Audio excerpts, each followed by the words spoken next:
Lihat Bung, semangat sekali toh bapak-bapak ini.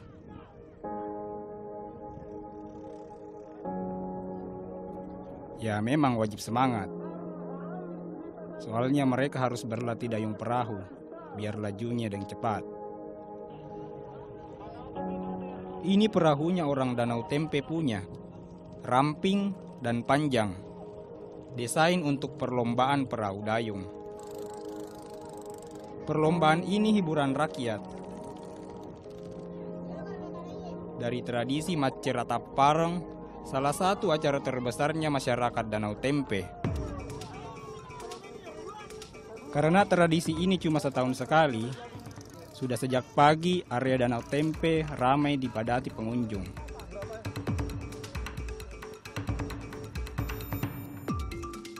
Peserta juga penduduk dari desa lain berkumpul.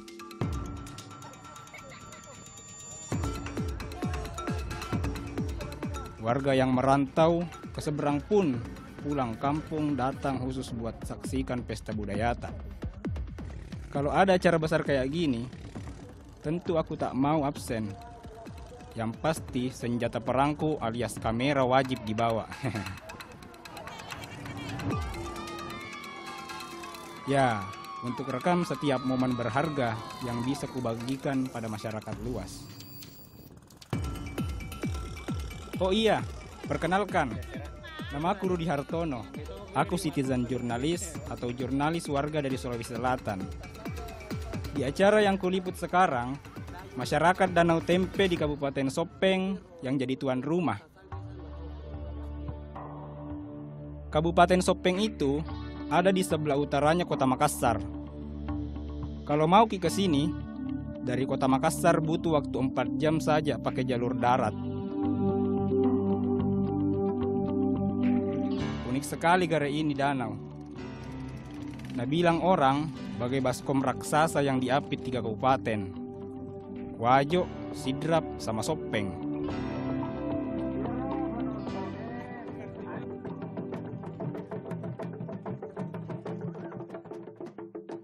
Sebelum mulai, tradisi Mappadendang dipertunjukkan buat sambut tamu yang hadir.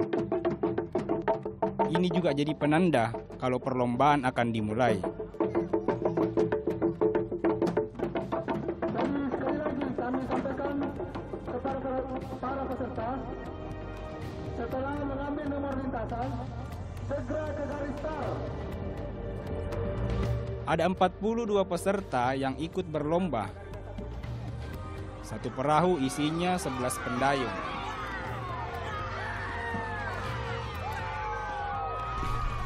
Tapi bukan cuma peserta saja yang penuhi arena perlombaan.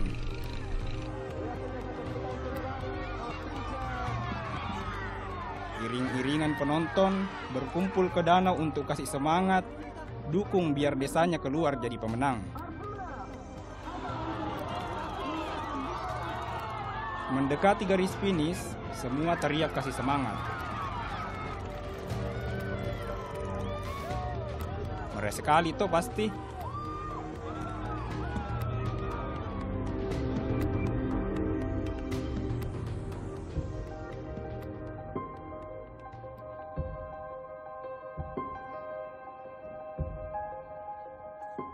Masyarakat Danau Tempe selalu memegang teguh pada adat istiadat dan tradisi. Itu bentuk syukur dan hormat mereka pada para pendahulu. Ya, ini salah satunya. Macerata Pareng, pesta ritual nelayan. Sebagian orang bilang tradisi ini upacara pensucian danau. Maksudnya memberi persembahan pada penjaga danau atas hasil tangkapan ikan yang berlimpah. Tidak ada penanggalan khusus dalam pelaksanaan tradisi ini. Biasanya, nelayan sekitar danau hanya melihat debit air. Kalau air danau surut, itu tandanya masa panen akan tiba dan Macerata Pareng siap dilaksanakan. Ritual dibuka dengan Madu Pawai. Di ritual ini, Macoa Tapareng dan pengurus desa duduk bersama untuk mendoakan sesajen.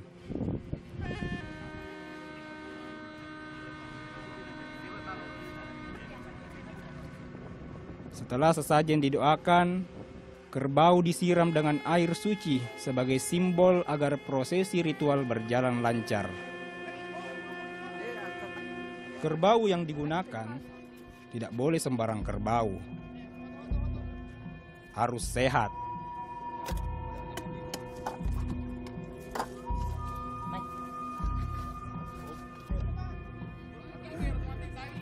Sementara yang lain potong kerbau, bapak-bapak ini siapkan lopi. Perahu yang digabungkan jadi satu untuk mengangkut sesajen yang akan dilarung ke tengah danau nanti.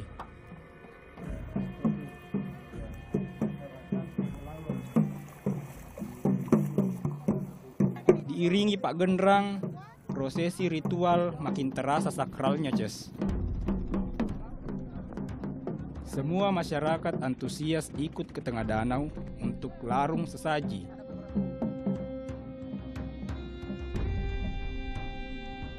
Ada beberapa aturan adat yang berlaku selepas tradisi ini digelar. Masyarakat tidak dibolehkan menangkap ikan di danau selama 3 hari. Maksudnya, sebagai pengistirahatan danau. Aturan ini berlaku agar ekosistem ikan di danau tetap terjaga.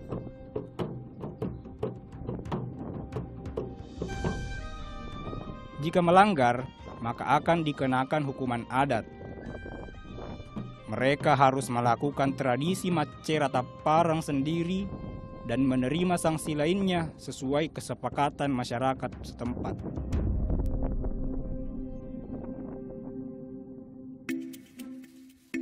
Ritual usai. Giliran ibu-ibu yang sibuk persiapkan konsumsi, saling gotong royong, dan sumbangsi apa saja yang dia punya.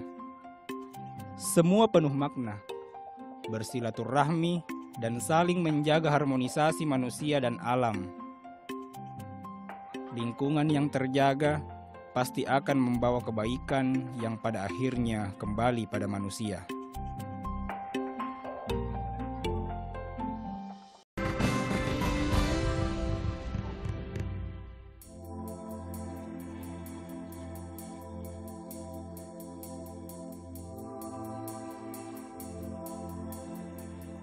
Danau Tempe.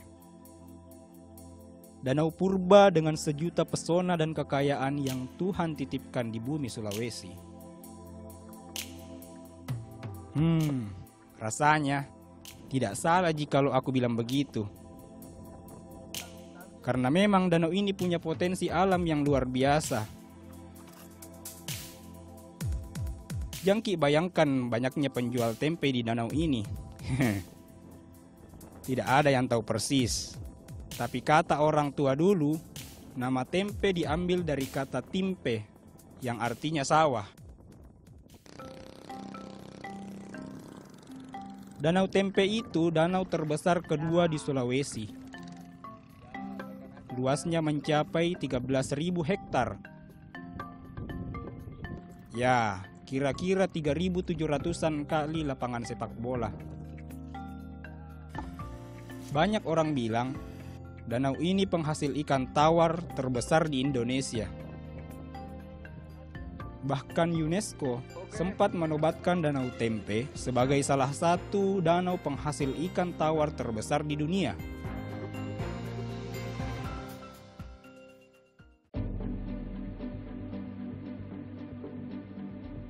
Ada yang unik kalau datang ke sini. Kearifan lokal masyarakat Danau Tempe tak pernah terkikis zaman. Bukan cuma suku Bajo saja yang tinggalnya terapung di lautan. Kau bisa lihat sendiri toh, puluhan rumah di sini pun mengapung di tengah-tengah danau. Sudah dari dulu, warga pesisir Danau Tempe pilih untuk hidup dan tinggal di atas air. Mereka bilang, semakin dekat dengan danau, semakin dekat juga dengan sumber rezeki. Jangki heran kalau tak lihat ini. Kehidupan mereka tidak beda dengan masyarakat yang tinggal di daratan. Meski mengapung, urusan pelihara ternak dan melakukan aktivitas sehari-hari tidak sulit mereka lakukan.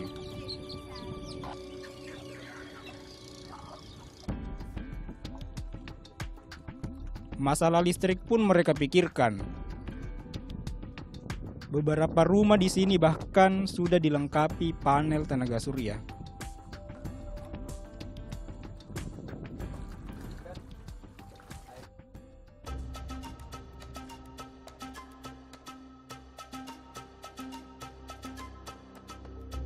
Kekayaan alam Sopeng bukan ikan saja.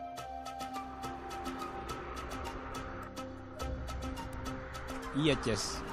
Bertani ulat sutera mungkin sudah jarang didengar, tapi di Sopeng masih banyak. Salah satunya Bu Nur Saman. Tapi tunggu dulu. Kalau mau lihat-lihat ulat sutera, pastikan kau tidak pakai parfum atau wangi-wangian. Karena bisa-bisa ulat sutera stres, bahkan mati. Ada-ada saja ulat ini. Nggak usah takut. Ulat-ulat sutera itu baik-baik. Tidak akan membuat kita gatal-gatal. Mereka justru sumbernya benang berkualitas. Supaya hasilnya bagus, ulat-ulat harus sehat dan cukup makan.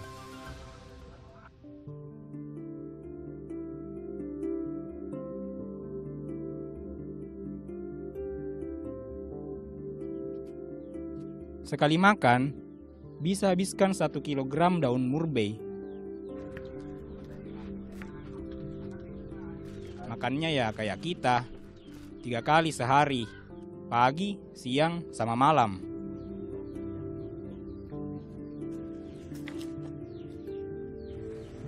Nah bilang Bu Nur, tidak semua ulat sutera bisa jadi kepompong yang sempurna. Kalau ulat sakit, liurnya akan keluar dengan alur berantakan.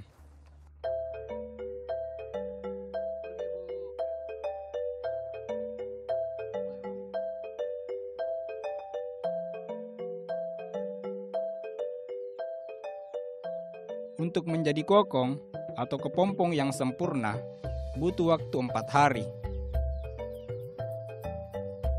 Perjalanan kokong masih panjang.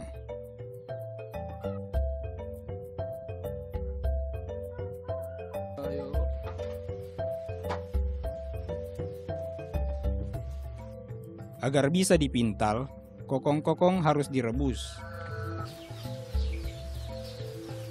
Ini proses yang paling penting. Kalau air rebusan terlalu panas, banyak benang yang akan terbuang. Kalau tidak panas, benang juga tidak keluar.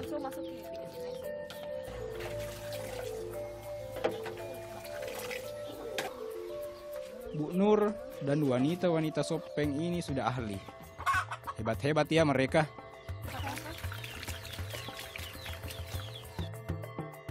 Setelah direbus, kokong diaspel. Digulung pada alat yang namanya appalireng. Betul kan yang aku bilang? Wanita Sopeng hebat-hebat. Air dalam bak pemintalan kokong ini masih lumayan panas.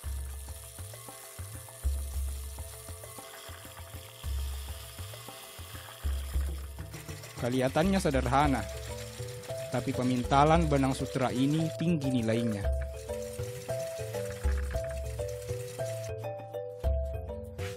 Mereka belajar soal gotong royong. Ini juga berkat semangat kekeluargaan orang Sopeng. Setelah diaspel, benang-benang sutera akan dipintal agar ukurannya lebih besar.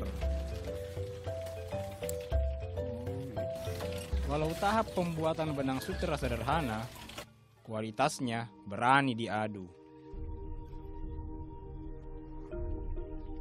Dulu, Sopeng sempat menorehkan sejarah sebagai penghasil sutera alam terbesar di Indonesia. Bahkan sejak 1965, kabupaten ini dijadikan daerah percontohan budidaya ulat sutera. Makanya, Presiden Republik Indonesia yang kedua pernah berkunjung ke Sopeng karena benang suteranya. Mengagumkan memang ini kampung halamanku, Ces.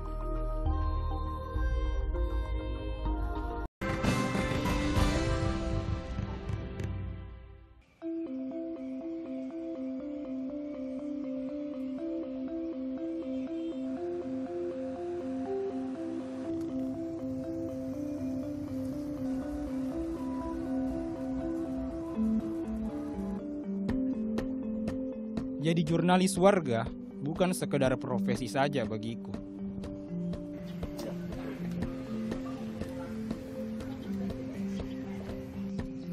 Datang dan kunjungi setiap tempat dengan segala kekhasannya.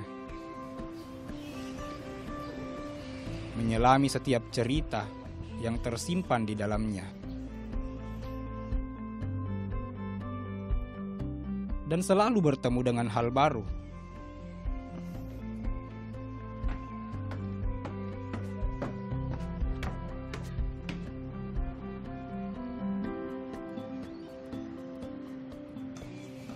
Ini yang buatku selalu cinta dengan pekerjaanku.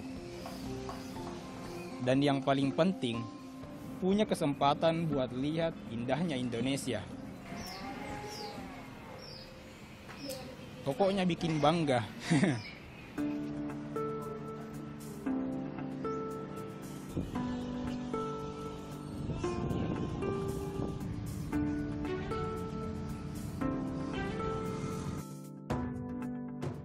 Salah satunya, cerita dari kota ini, kota Sopeng, kotanya Kalong.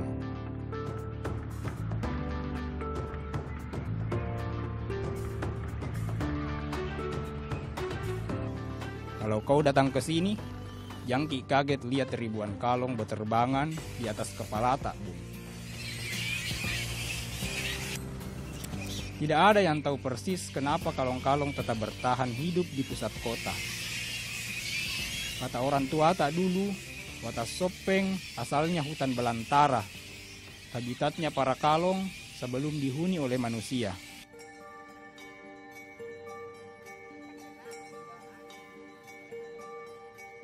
Kalong-kalong ini istimewa, Bung. Warga percaya kalau kalong pergi dari kota, maka akan terjadi suatu bencana besar. Jadi bisa dibilang, kalong ini alarm alamnya warga Sopeng. Betul kan yang tadi aku bilang? Kalong ini istimewa. Sebagian warga jadikan kalong untuk kesehatan. Katanya sih bisa nakasih sembuh penyakit asma. Tapi tangkapnya tak boleh sembarangan. Cuma boleh pakai sekapa parang atau jebakan dari kayu ini. Yang pasti atas izin pemerintah setempat.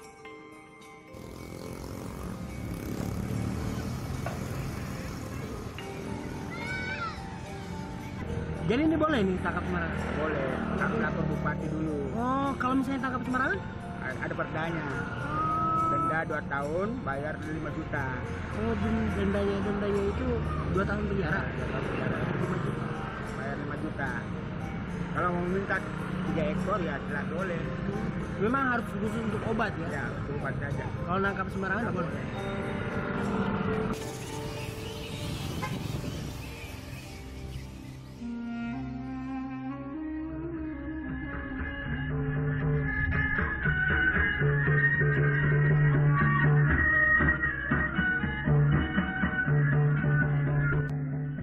Itu mi tadi cerita tentang Sopeng dan kalongnya.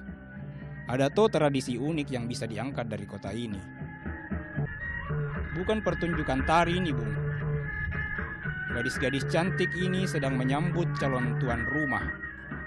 Jangan samakan pindah rumahnya orang Bugis dengan pindah rumahnya orang lain, Bung. Sebelum menempati rumah baru, warga Bugis wajib bikin serangkaian upacara adat. Namanya menrek bola baru atau naik rumah baru. Belum sah katanya kalau belum lakukan prosesi ini.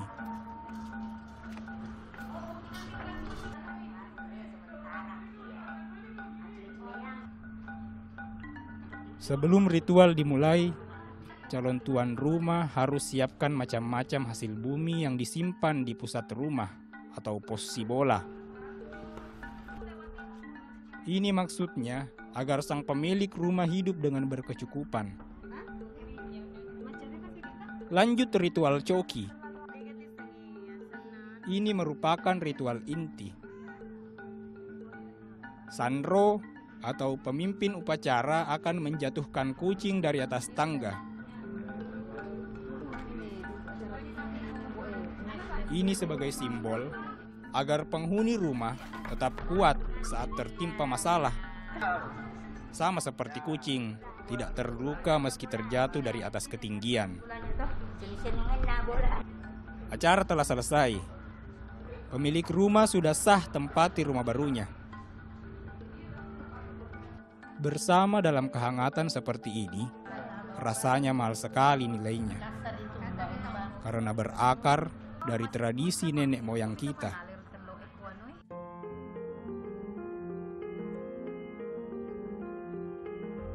Sedikit cerita dari kota Sopeng, kota kecil dari sebagian kekayaan yang Tuhan titipkan di negeri ini.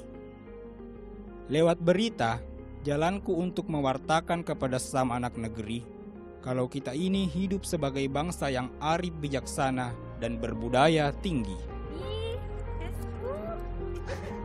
Indonesia bagus!